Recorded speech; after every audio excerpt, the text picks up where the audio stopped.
Today we need to differentiate r of x, which is given as x cubed e to the power of minus x. As you can see, there are two functions that are being multiplied. Henceforth, to differentiate such a function, we use product rule. Now, what does the product rule say?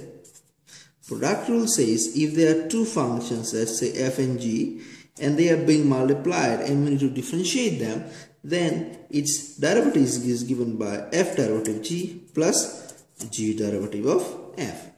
Now, using this formula, let's differentiate r of x.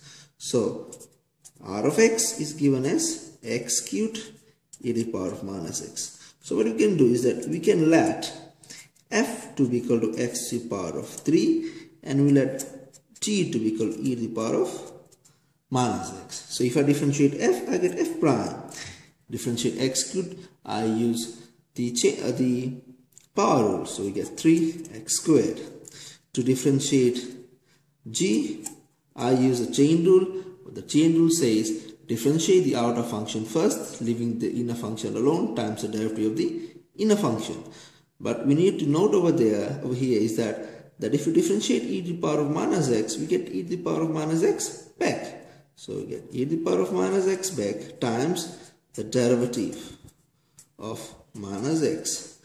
Okay, so if we do that, we will get minus 1 e to the power of minus x, which is same as adding minus e to the power of minus x.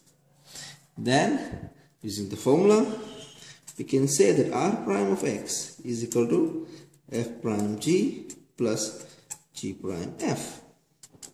Right? So, f prime is given as 3x squared and g is given as e to the power of minus x.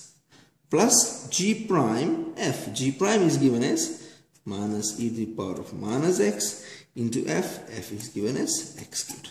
So therefore, this is the derivative of r of x. Thank you.